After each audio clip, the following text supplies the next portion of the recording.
What's up, everybody? Welcome to Inside the Game, your one source for everything cool in video games.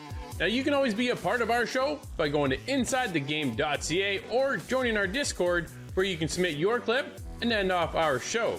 Now, we've got a wicked show this week, lots of reviews, news is here, and we've got one of the biggest discussions this year: Xbox Series X versus PlayStation 5 launch titles. It's the battle of the launch. Which one's gonna win? Well, you're gonna have to watch the show and find out. But you know how we get things started? Here it is. It's the Inside Scoop.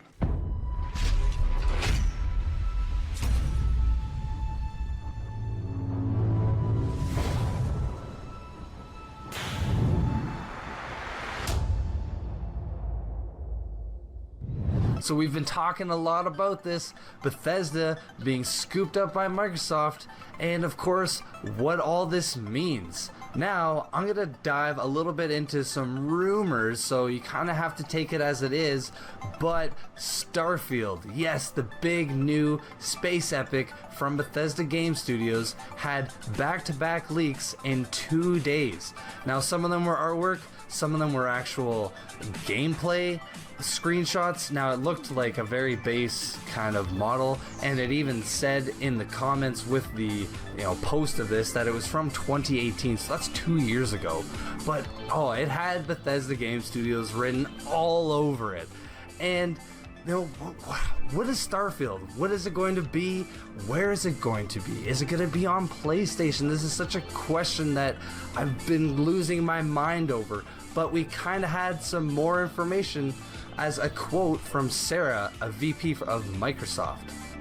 And she quotes, "One of the things that has me most excited is seeing the roadmap with Bethesda's future games coming to Xbox console and PC, including Starfield, the highly anticipated new space epic currently in development by Bethesda Game Studios." Now, it doesn't say exclusive to Xbox and PC, but it really does sound like Starfield might be an exclusive. And there were actually talks of Starfield being a PlayStation exclusive, believe it or not. So I could maybe see Xbox kind of scooping in there and making sure that it's a PC and Xbox exclusive. Now, let me know what you think. I cannot wait to find out more information about this. We heard that it's coming out in 2021. What does this mean? The fall, the classic Bethesda timeline? Or will it be an early approach so it's in the launch window? Not likely. But anyways, let me know what you guys think. I'm looking forward to Starfield, and I'll keep you up to date with all of the info on that.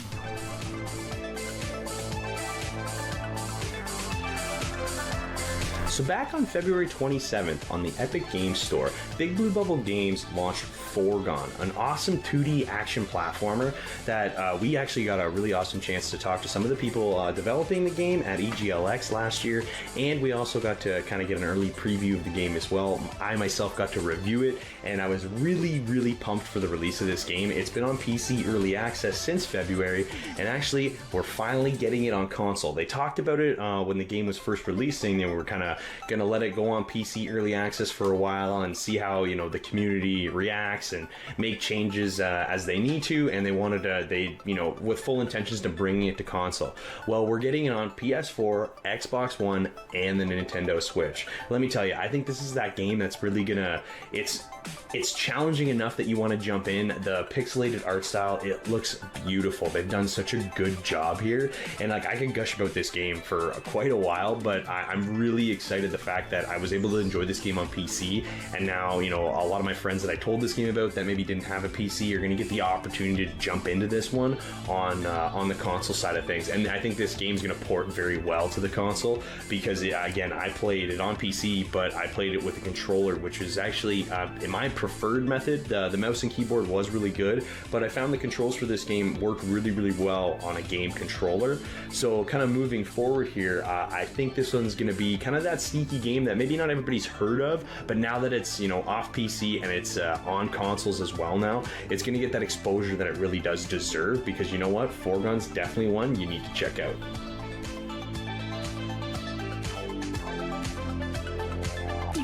Well, we all watched the PlayStation 5 event, and with that reveal, we saw the actual release date of when we could, or potentially, be getting the next PlayStation. Well, PlayStation 5 pre-orders were announced as well. With that was a huge debacle. We were told we'd be getting them one day to actually be released by outlets the night before. And while unfortunately, things just keep getting worse, as now some pre-orders aren't going to be able to get met by the retailers, and those who pre-ordered may have to wait until 2021 to get their PlayStation 5. Over on one of the GameStop websites, they actually had a post go live. PlayStation 5 pre-order update. Thanks for reserving your place in the queue for the PlayStation 5. We know you want to get your hands on the console as soon as possible, but unfortunately, due to circumstances out of our control, we've now got confirmation that we won't be able to fulfill your pre-order until 2021. If you choose to hold your current place in the queue, it will ensure that you will get a console once they become available in future waves. Once we have any more information, we will let you know when you can expect to receive your console. We're all excited for next-gen consoles, without a doubt, but to have this bit of news, I know there's always a bit of a scarce release date when it comes to getting some of these new consoles. We're all hyped to get them, but sometimes we're not able to get them right away. But waiting until 2021? That's an issue. Whether that is COVID involved at all, we don't really know. But we've reached out to PlayStation for further details, and we'll keep you updated once we hear more.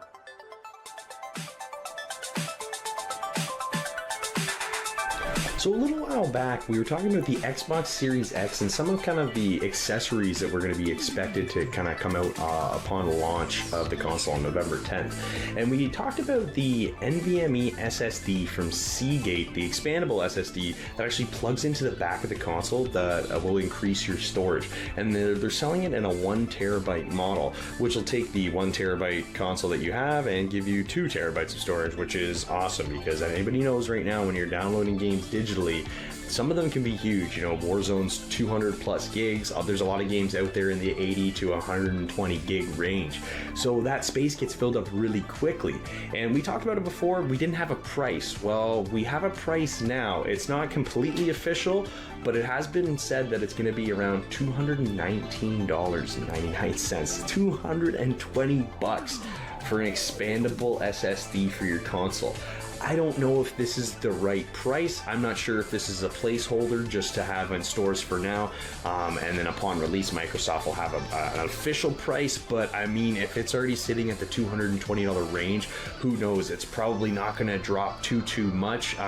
These NVMe SSDs are the new SSD technology here, and they are super fast. I have one in my computer, and let me tell you, it is a beast compared to the other types of hard drives out there. So no doubt is this going to boost, you know, a little bit of performance into the console and just allow you to have those quick load times for any game that you may download on your console or off. It's nice to have that expandable storage, but at this price point, I'm just thinking it could be a little bit too high. Like, I mean, I'm going to be shelling out $600 for a brand new console. I'm not really going to be jumping at the opportunity to spend another $200 plus just to expand my storage, you know, double the amount that I currently have. I mean, 1 terabyte, yeah, it'll fill up quickly, but I mean, for the first little while, maybe the first 6 months that I own the console, it won't be a problem as far as storage is concerned. But it's nice to see that we are going to get a price. Seagate currently is the only one that we know that is making this kind of third-party approved by Xbox kind of product right now. I'm sure more will pop up, especially as we get closer to launch day and post-launch. So Seagate's, you know, they're holding the market right now, but at that price, I'm sure there's people that are willing to undercut that. So it's going to be interesting to see what kind of third parties companies are going to come out and have a different version of this at maybe more affordable price, whether it's at the sacrifice of speeds or actual storage size. It will be interesting to see kind of where we're headed once we get into this kind of whole new generation of hard drives for these new next gen consoles.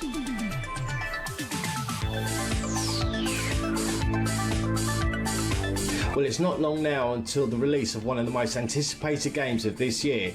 CD Projekt's Red Cyberpunk 2077 will be released on November the 19th. Like most games, it's had its fair share of delays, but it looks promising it will be released on this date, as it's been known that the team is working 6 days a week to iron out the wrinkles. Everyone at ITG is looking forward to playing this game as it looks absolutely amazing.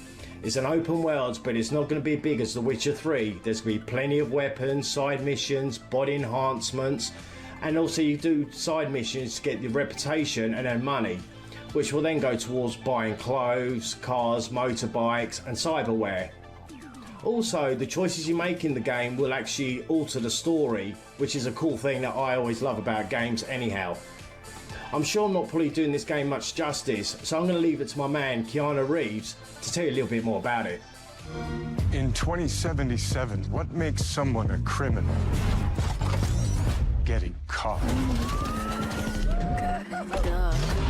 In Night City, you can become anyone, anything, if your body can pay the price.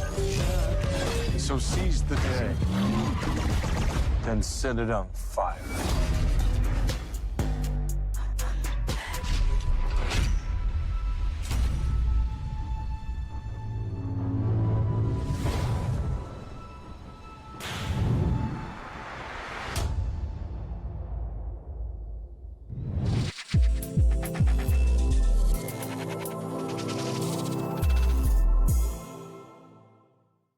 All right, Adam, this week we're flying off the top ropes in WWE 2K Battlegrounds.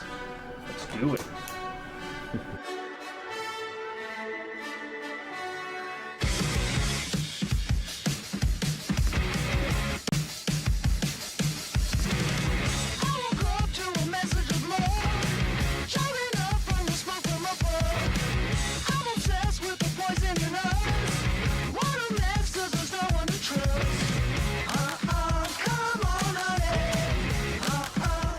Adam, this week we got a pretty cool opportunity to check out WWE 2K Battlegrounds. Now, I don't know if you played the WWE 2K20 more simulation style wrestling game, but it definitely had a ton of problems and graphical glitches and kind of just, you know, game-breaking things that this game just it sucked. That's all I gotta say is this game, it was not good. So you know what, 2K's kind of gone in a new direction this year, and we're getting this arcade style kind of beat 'em up wrestling game, and it is definitely in an absolutely new direction here. You know, we get this kind of cartoon computer generated look, and I like it. It fits the kind of smash up action that we're playing here, and it was really refreshing to kind of go from what we played last year to this kind of whole new concept. And it was really interesting to see what 2K's done to, you know, really kind of reinvigorate or re-energize this series with this Battlegrounds game. What were your first impressions jumping into this one? Yeah, definitely a smart move. Like I enjoy the way this game plays a lot more than maybe the old school games we used to play back in the day. It's not as blocky. It plays a lot more smooth. There's definitely still some of the graphical errors when you get a lot of your power-ups or all the moves going, or when there's like 5 people in the ring at once. Yeah. But the arcade style is way better, I find, and it was a good fun game. I got into it pretty quickly. It's easy to learn. It'll really bring on the casual fan of wrestling or the really hardcore fans of wrestling, I think. So there it is, the serpent squeeze! We got a lot of game modes in this one, Adam, and we kind of split off in this and kind of, you know, conquer and divide, you know, that way. And I played the Battlegrounds Challenge mode, which kind of allowed me to play my creative player, which we'll get into kind of all that a little bit later.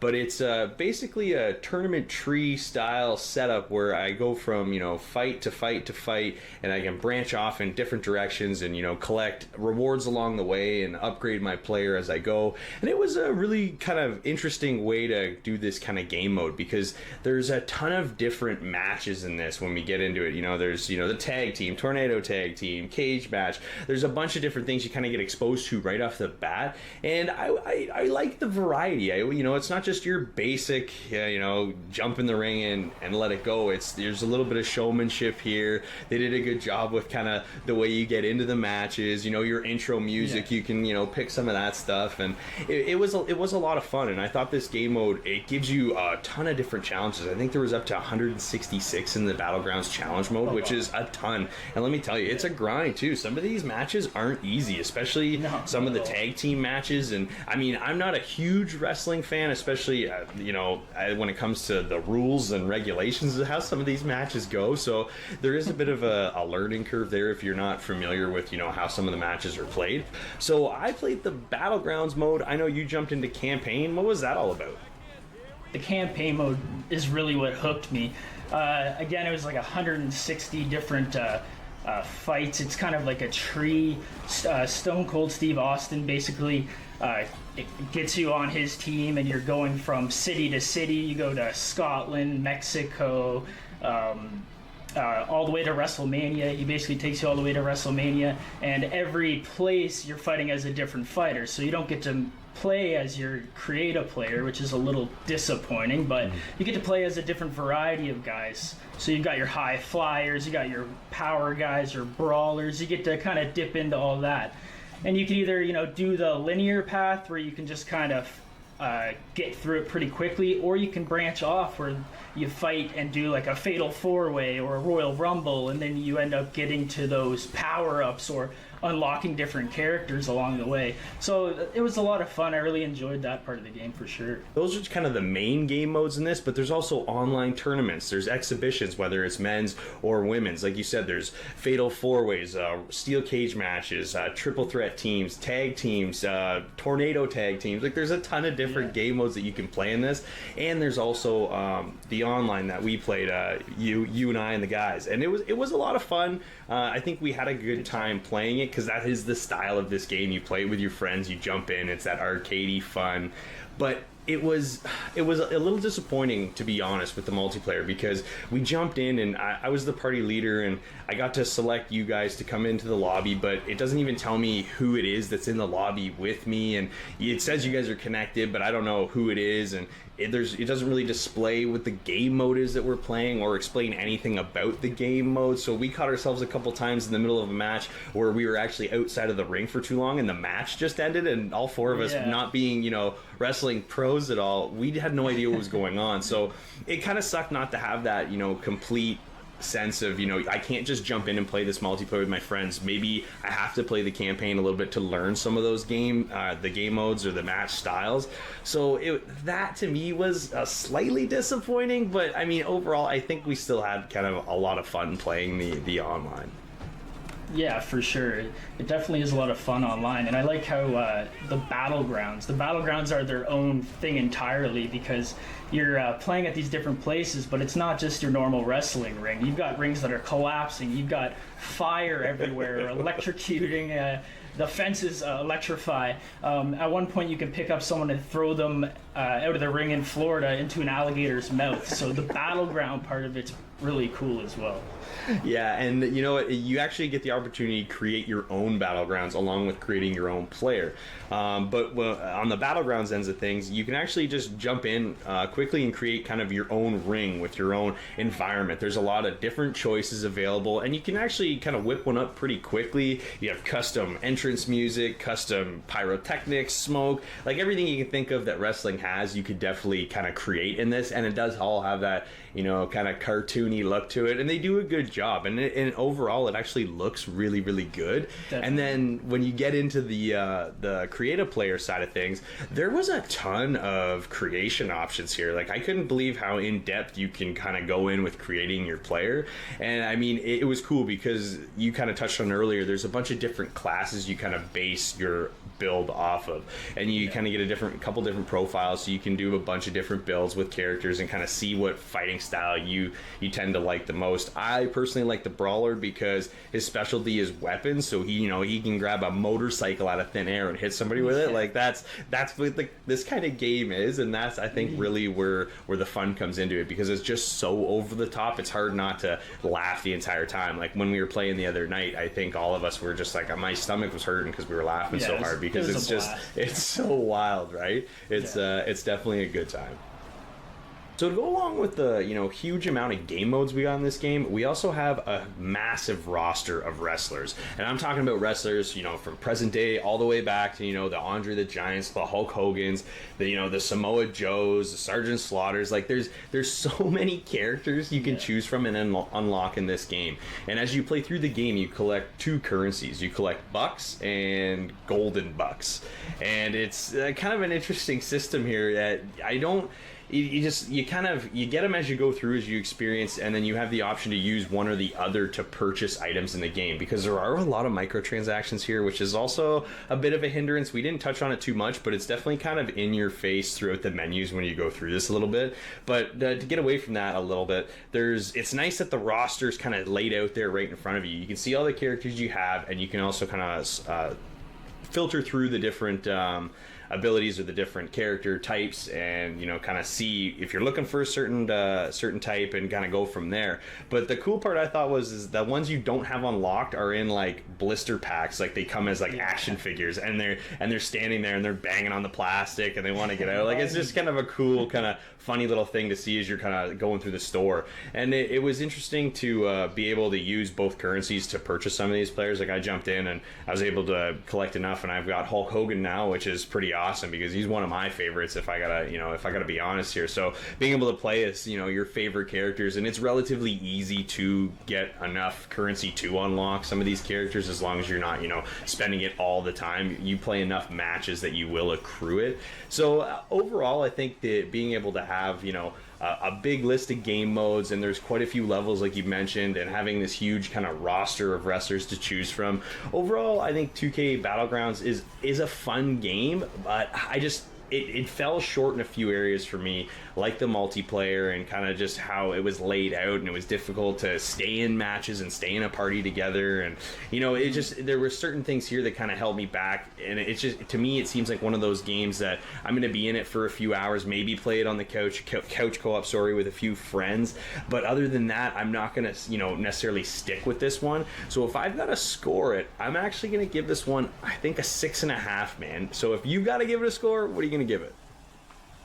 If this is the path they're going to take for the future games, where they're going to stay that arcade style and that that fun, quick pace, I'm hoping that's the way they keep going. So I'm going to give it a 7.5. I think I enjoyed it a little bit more than you. The campaign really got me into it, and yeah, it was definitely a fun game. Nice.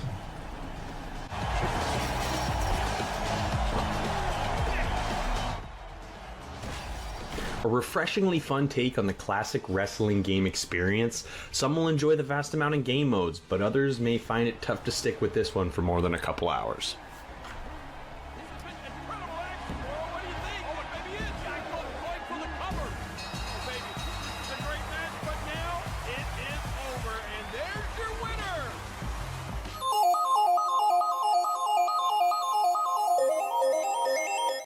We got Max Schaefer here, CEO and founder of Ectra Games. Back in 2016, you actually founded this game studio.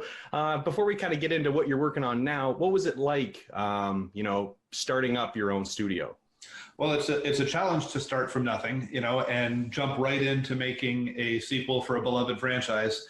But we were lucky enough to have some of the team that worked on the previous Torchlights available, and some of the team that had worked on, for example, Diablo 2 available, that we did way back in the past. Yeah. And so we were able to pretty quickly assemble an all-star team, I guess. But, we're also working with a brand new engine. This is the first time we've used Unreal. And, the reason is because we're coming out on consoles also. So it was pretty challenging to get it going, but we found a lot of really good quality people early on, and got off to a pretty good start. I would say that maybe the last 6 months have been more challenging than the first 6 months. Yeah, no, I have no doubt about that. So this is actually, Torchlight 3 is the studio's first project since you guys were founded, I believe? Yes, correct. We were founded specifically to make this game. Okay, awesome. I'm huge into Torchlight 2, so I was really excited once I heard this game was coming out. So definitely when I got the opportunity to pick your brain about this, I was super excited. So, kind of at that, as far as I know we're kind of in a weird time right now with the pandemic and everything, so I'm sure things have been difficult on your guys' end. So as far as kind of your day-to-day, what do you kind of do right now as far as, because we know the game's in early access right now, so I'm sure you guys are pretty busy with making changes as we kind of go along here. Yeah, so we did early access kind of as a very serious exercise to get it in front of people and make meaningful changes before it comes out, and that's sort of a kiss-curse scenario, because you got to get a raw, unfinished game in front of people to get their input to be able to make the changes. And, so we've spent basically the first part of early access putting it in front of people, listening to their suggestions, and we've made 3 major updates that were profound, big system changes in the game based entirely on the input of the community. So those 3 updates now are out, and we are basically in the stages now where the game is functionally complete. We are doing tuning changes and quality of life fixes and bug fixes like crazy from now until when we ship. Okay. All right. Yeah. So yeah, this, like you said, this is the busy time, right? This is where you guys are kind of cleaning up all the loose ends and that type of stuff, right? Yes, exactly. And there's a lot, and tuning is, for example, is something that's going to go on right till the day we ship, and there'll be a patch maybe waiting for you day one that has the latest iteration of the monster curves and the damage and all of that in the skill tuning. That's sort of one of those eternal things.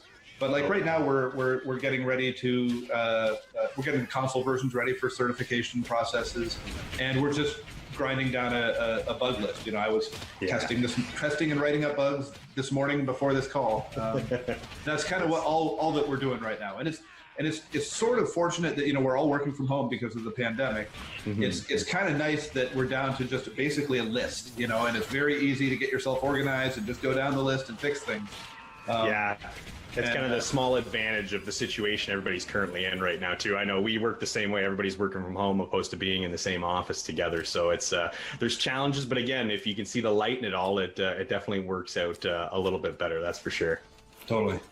Yeah. So as far as, I know you're heavily involved with the first 2 games. What was the biggest thing you were looking to improve from going from Torchlight 2 into Torchlight 3? I mean, as general as you can be, I know there's probably a lot of things. So just kind of your initial thoughts moving into this project.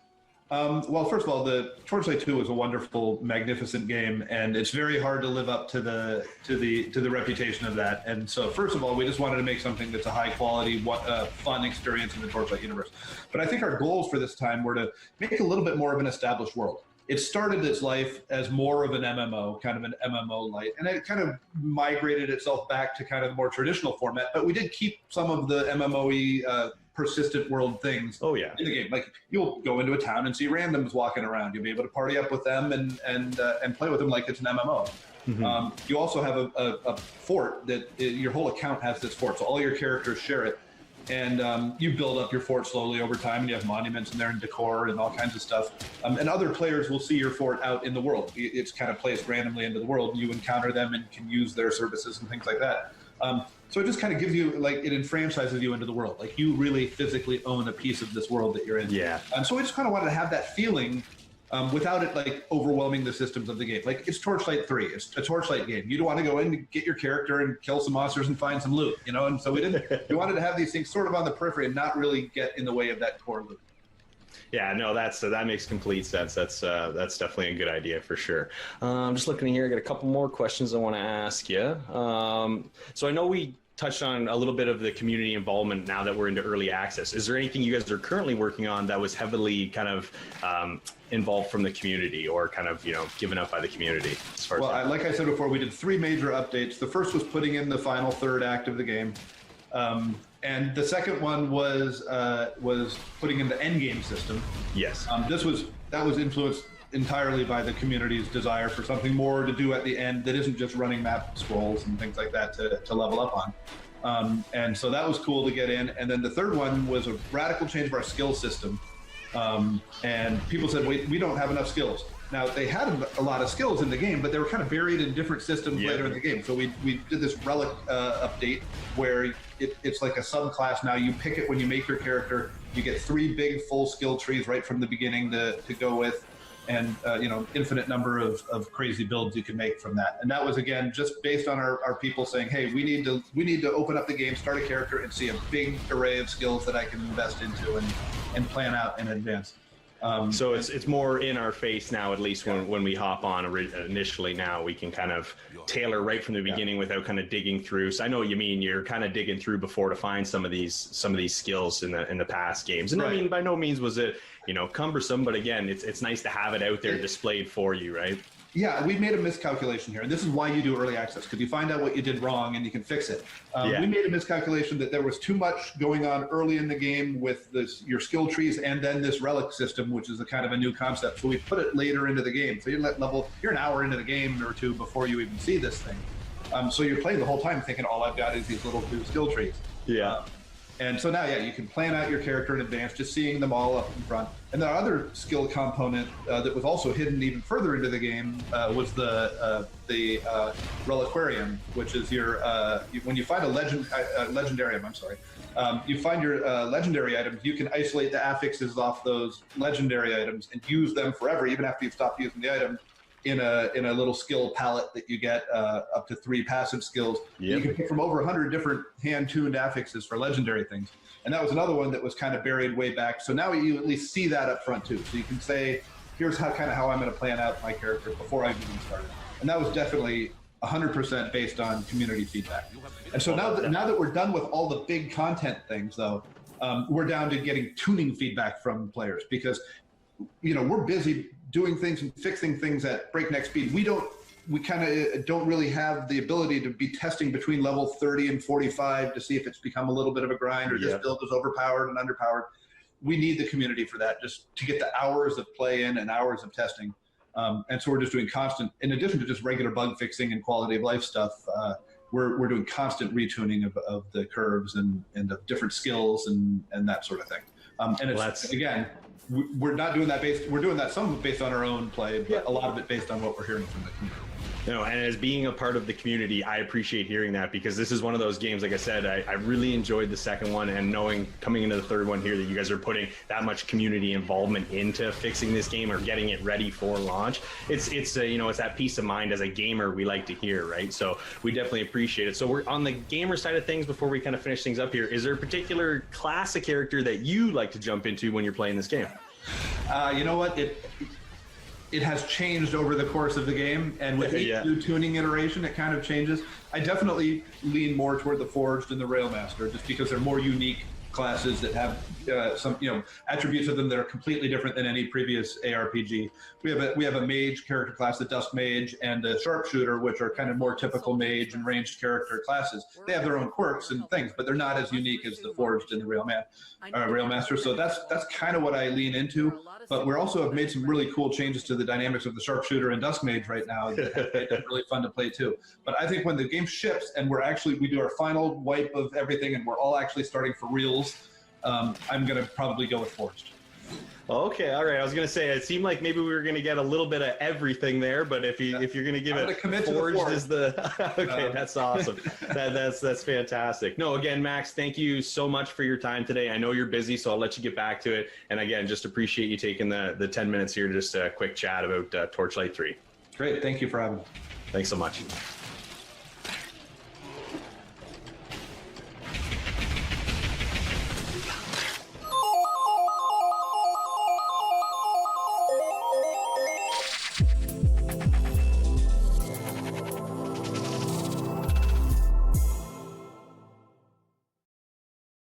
Hey everybody, my name's Adam. I'm here with a pretty intense first-person adventure game called The Suicide of Rachel Foster. Check it out. I had no idea I would have to come back here. The storm is dying down. You'll be able to leave soon and go back to your life. The day that the body was discovered, she was 9 weeks pregnant. Who is this? I need to figure out what's going on here. The story of the game is your name is Nicole, and Nicole's going back to her family hotel after 10 years because her father Leonard has recently passed away and gave Nicole the hotel in his will. Now, Nicole hasn't been there for so long because she left after it was found out that Leonard was having an affair with a much younger lady named Rachel Foster, and Rachel Foster has taken her own life. So Nicole's back at the hotel, and she's there to meet an inspector so she can sell the hotel because she doesn't want to deal with its memories or with all the problems in the hotel. There's bad plumbing, there's water leaks, there's mold everywhere. So Nicole's waiting for the inspector to come, but it just so happens that this hotel's in the mountains of Montana and there's a massive snowstorm approaching. I'd just like to know if I should choose between malnutrition and food poisoning. There'll be tons of things to eat. Oh, definitely no mice or roaches. Pretty sure about that. You're not totally alone, as you have a dedicated FEMA agent named Irving at your side to help walk you through step by step what you need to do to survive the cold and the hunger and the creepiness of the hotel. The knowledgeable Irving has you running around throughout the hotel, completing tasks like turning the water back on, turning the generator on, or doing your own inspection as the hotel's terrible conditions worsen in the storm.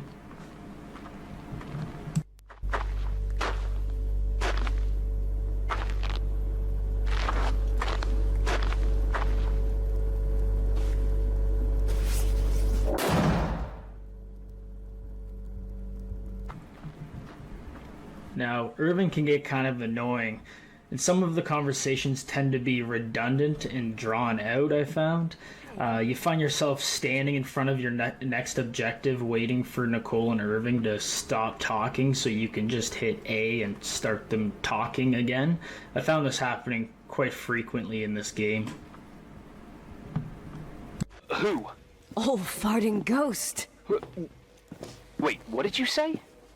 Old farting... I used to hide down there with hotel guest kids and wait for old farting ghost to come and get us. Farting... the furnace? Yeah. When Leonard found out, he almost choked laughing. Your father laughed about stuff like that? Yeah. Well, that's long gone.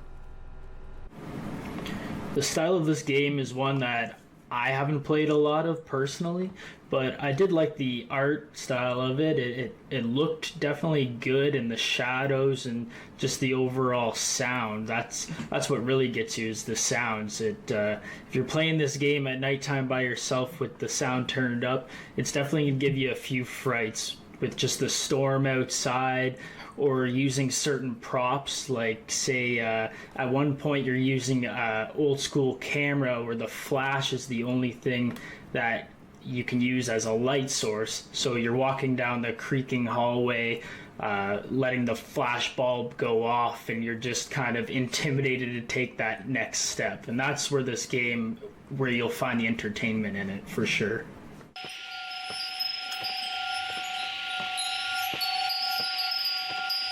As Nicole begins to uncover clues, she starts to get the sense that maybe Rachel isn't dead. Maybe her dad isn't the saint she thought he was. There's a lot of questions to be answered, and as you unlock different passageways, different doors, you start to unravel the secrets of the hotel and of the past. Overall, I did have fun playing this game. It did take a while to get your bearings. I found the map kind of difficult to use and follow in certain areas, but in no means is it a difficult mystery adventure game. I won't spoil the ending, but it doesn't disappoint. It's definitely worth a play if you're into these type of chilling adventure games that get your heart pounding. The only problems I had was the pace of play I found kind of slow at times.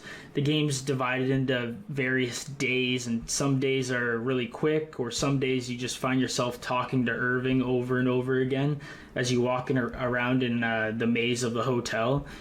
But with plenty of passageways and condemned rooms and the pulse-pounding sounds, I had a fun time playing The Suicide of Rachel Foster, and I'll give it a 7.5 out of 10. Thanks for watching, and if the game interests you, you should definitely check it out.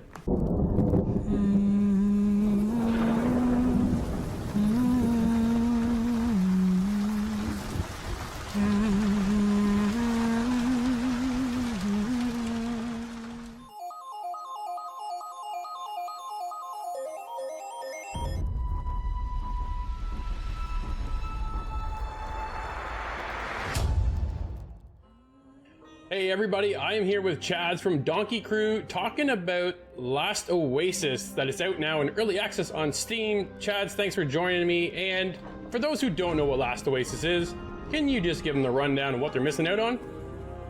So Last Oasis is a post-apocalyptic world in which you drive on huge walking machines across desert-like landscapes.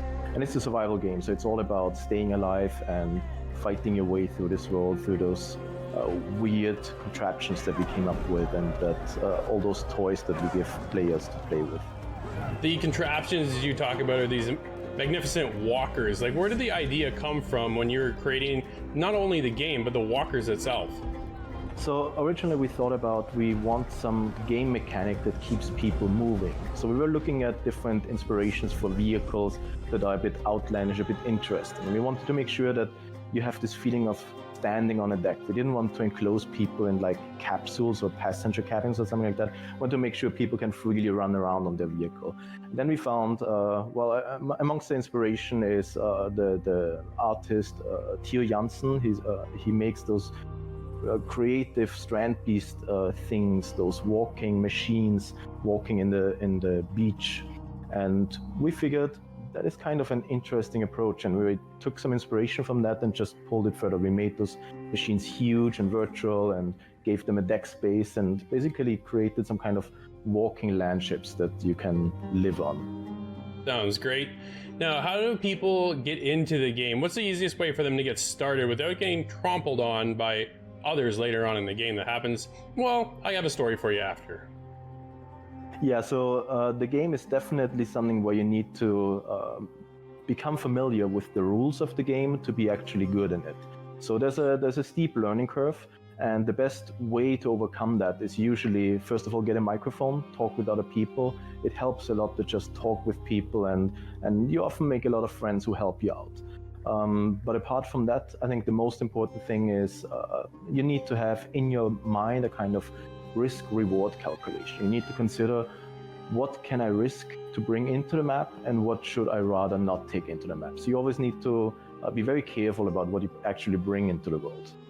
Yeah, I went out with my mollusk walker, and unfortunately I didn't make it out with my walker. I got nailed by a stampede of another team that came in, harpooned my walker, Chads, and absolutely destroyed it to pieces, leaving me desecrated in another location and just empty-handed. Yes, that can happen, but you can basically work around that in multiple ways, like get better weapons, get more crew members, get friends to play with, or just try to talk and befriend them. Doesn't work always, but sometimes it works. Sometimes. Do you recommend going out on your own then? Or if you do go out on your own, just kind of keep it small? You can absolutely do it on your own. It's just probably the most difficult play style, and you need to think about exactly what to do. You need to see dangers from the distance before they spot you. So you need to always be looking out on the horizon, look for those wings, maybe try a smaller walker or try flatter wings. So there's different approaches you can take, but it's all about information and being aware of your surroundings. Absolutely. When it comes to the walker, what's the biggest walker we can be on? So the biggest walker is up to like 70 meters. It's this huge walking landship that has a ton of inventory space and deck space for all your crew. But we are about to bring out some new walkers that are even larger, and they should come in the next weeks. Can we get a little inside peek at maybe some of these walkers? Yeah, we heard from players that they didn't like that they always had to move the walkers one by one. So we came up with a new walker that can basically pack other walkers. So it's a massive kind of carrier walker, and you can pack smaller walkers into it and travel with them all together. That's awesome. What's it called? We are currently arguing about the name. We always have some internal arguments about what we call it. So we have a kind of leading contestant for the name, but some people are against it, so we need to first figure that out. Right. So the game's in early access. What's the feedback you're getting right now from the community? So the feedback is certainly mixed. Some people love it. They love the feeling of this unique feeling of traveling on these landscapes and just this whole exploration feeling. Other people say that it's too difficult or that they keep getting killed by larger groups. and that is something we're actively working on. So yeah, that's something we are perfectly aware of, and we are doing a lot of things right now that we're very excited to try in the near future. And I think we have some very good ideas how to counter that and how to make the game much more balanced for smaller groups and players. Can you elaborate a little bit more on that as to what we can expect to... So that is a tricky part, because we know if we elaborate on it, then people will be all over the ideas and will be, completely pulling them apart before we actually get a chance to test it. Okay. So we learned the hard way that there's things we talk about and there's some things we don't talk about. It's just better to roll it out and see what happens. That's fair. Now, within the world, you are facing a lot of PvP. Sometimes you don't, but there are other enemies or NPCs in the world. Who else are we facing? So there is, first of all, the Rupus. They are like a primate kind of creature. With them they're like human-sized. So with them you can train your melee combat, you can practice your sword fighting, and they just drop decent loot, I would say. And then there's some much larger creatures. Well, there's the Killin, this is a flying creature. Then we have the Nure, which is a kind of mixture of a lion and a wolf. And then we have the Occam, which is this huge, massive crab-like creature that is just, most likely going to ruin your day. And we still have a few more creatures already being in production that we also want to bring out in the near future. And there's some really interesting ones in there. Can you talk about your updating schedule, what that's like, and what tasks are you faced with now that things are kind of changed too? Because of COVID now, things have obviously been a little bit different when it comes to producing a game and having your studio kind of on hand. Has that changed and affected your game at all? Well, yes, of course. I mean, the whole COVID situation fell right into our release, so it was a lot of complicated and difficult things at the same time. But it feels now we got the hang of it. We are mostly working remotely now for the safety of our people, and we got the situation now under control, I think. So we now have a weekly update schedule. And every week we try to release a feature where we think it can help the game in one way or another. Those are very different directions, but we always have some kind of, we have a kind of vision where we want the game to be, and we want to bring out a feature every week that brings the game closer to that vision. Nice. You recently had a new update too. Can you talk on that? Yeah, so we had, in the last weeks, we had quite some large ones, I think, that were received rather well, I would say. One of the biggest ones was actually the exoskeleton. So it is a big wooden mech that is powered by springs and torque, and it's a very interesting contraption. And it allows smaller groups to take on larger groups much better. And another one is the Camelops walker. It's a walker which can pump water and lava, which is great for those people who use the new explosives that we just brought in. And yeah, just recently we released a bunch of new bombs, which we're currently figuring out how the balance there is, if it's too strong or not. But it certainly looks very impressive and interesting. What are you most excited about Last Oasis? So I think it's really the ability to make a world that is so vibrant and so different from anything that we see anywhere else. So we really tried to create a new game in a very different way. And the ability to just push our own vision in such a crazy direction is really the best part about it, I would say. Nice. There are these trading stations that are out scattered throughout the world. As you gather resources, it allows you to go to these stations and change out things, upgrade things, purchase other things. What's the mechanic behind that, and what's that hold for the future of that trading post? Are we going to have more NPCs within that post, kind of people to talk to? Not NPCs per se, so we have a kind of rule where we say that every human you see in our world is an actual player, and we kind of want to stick to that. So whenever you see a human, you know that's an actual person on the keyboard, and that is something we like about it. But the whole trading part, we'll have some massive updates to that coming probably next month, and we basically completely overhaul the whole economy. So we think that economy in a game like this is crucial, and the economy we had so far was kind of working, kind of not working. It was like, okay.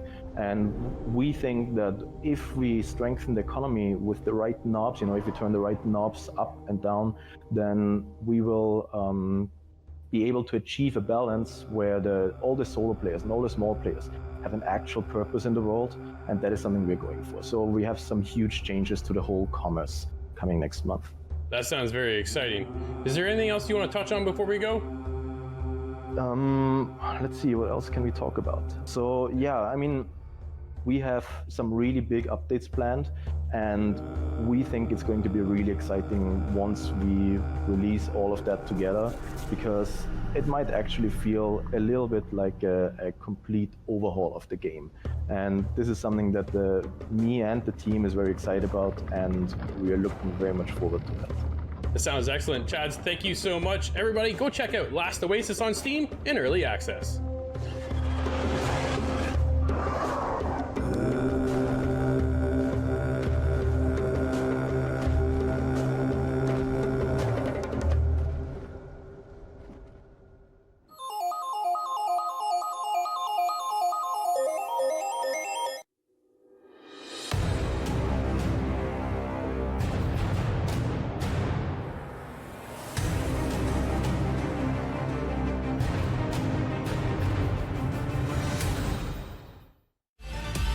What's the technician class? Any idea? No, that's not the one I was gonna say that's a nope. Man. Powerhouse. No idea. I haven't played as that yet. Rhonda looks frightening, dude. That lady looks scary. That doesn't look like a lady at all. Looks like a dude with makeup. Seriously, I'm just saying. Just saying. Just calling how I see it. Straight shooter. Yeah, I don't think they did a very good job on that one. No. Each power-up has 3 levels. I didn't know that. Use V-Bucks to level them up. Yeah, V-Bucks. International currency, V-Bucks. If only it was an epic game. Nate, you played any COD Season 6 yet? No, I haven't actually. Gotta get on that, bro. What? You just belly flop right on the ring! Oh. Uh-oh. Who's on my team? I don't even. There is no team in this one. Whoa! Oh. Get out of here! Oh! Nope. I know. I'm trying to grab the other person. Oh! I got caught in the middle of that one. Get me out of here! Get me out of here! Get me out of here! Here she comes. Get me out of here! What a perfect move! Nope. Oh, I thought I had the counter for a second. Who is that? I think it's Nate. Nate, is that you kicking my butt? It might be. Excuse me, ladies. Why can't I lock onto you guys? That's okay. You don't have to. Feel free. Oh. Is that you, Adam? Come on. Gotcha. Wham! What a reversal. Wasn't counting you down there, dude. Oh man, it wouldn't. Yeah, I got locked on. Oh no. Oh, got hammered. How do you get that? LB. Oh, it is right stick. You just have to click hard. Now I see. Right stick? Oh, okay, gotcha. Yeah, click in the right stick. You'll see a little icon pop over. Oh no! I didn't hear you. Oh, come on! It'll Really? pop. The icon will pop over the head. I would like show you. Your head. Oh. Nope. Not interested in that maneuver. Headbutt. Oh, good one.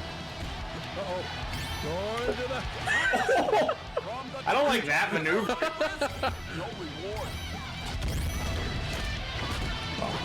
Wow, good defense. Come on! It won't let me switch.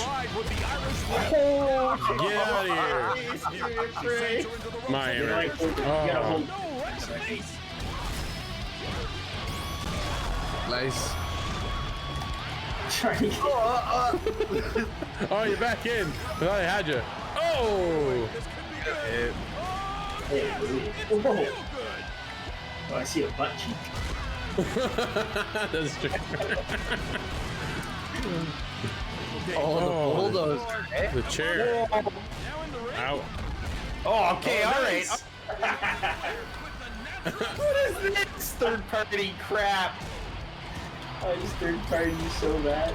Oh yeah, I know. Well, trust me, I was experiencing all of that. Come on, stand up, get up. Alright, time for a little chair action. Looks like they're having second thoughts. Oh no. I don't blame them. Like she just won't stop flying.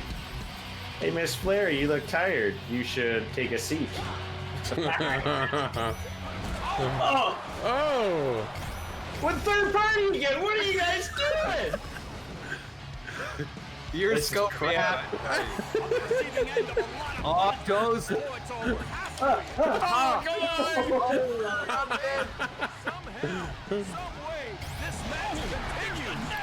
No! Where am I right now? Just pounding. Oh! Yikes. Look at the crowd. They're going crazy. Hey, an Irish whip! Oh. Ah, really? Yeah. Yep. Cheap. That's cheap. Oh, I thought I had it. You gonna do it again? I didn't mean to do it again. Oh man, so bad.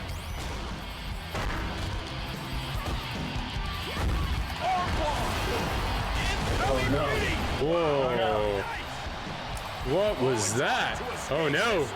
Oh no. Haha. Ouch. Oh boy. I'm in trouble. I'm in big trouble. Oh. I'm upside down. Oh no. Yes. Come on. Let me have it. Oh no. Oh yeah, and he goes for it. Oh, bring it up, bring it up, bring it up. Oh man, I thought I had you for a second. Get. Oh, uh-oh. Oh yeah. That's trouble. Oh, come on. Oh, I Oh no, oh please, please, please don't! Go on. So bad. You're too busy button mashing to get the actual counter off. Oh no! Oh, I thought I had that counter too. Crap. Uh-oh, I'm in trouble. Oh no, I got submitted.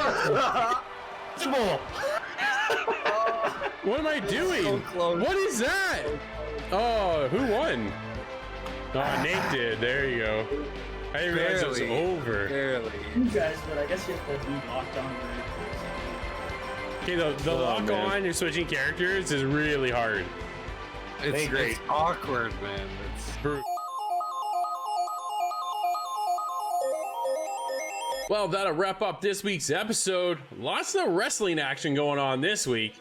Now, if you want to be a part of the show, you know how it's done. Go to InsideTheGame.ca or hit us up on Discord. Where there you can submit your clip and end up our show. But this week, I've got us covered over on the Stadia and some PUBG action going the distance. Until next week, thanks again for watching, and we'll see you inside the game.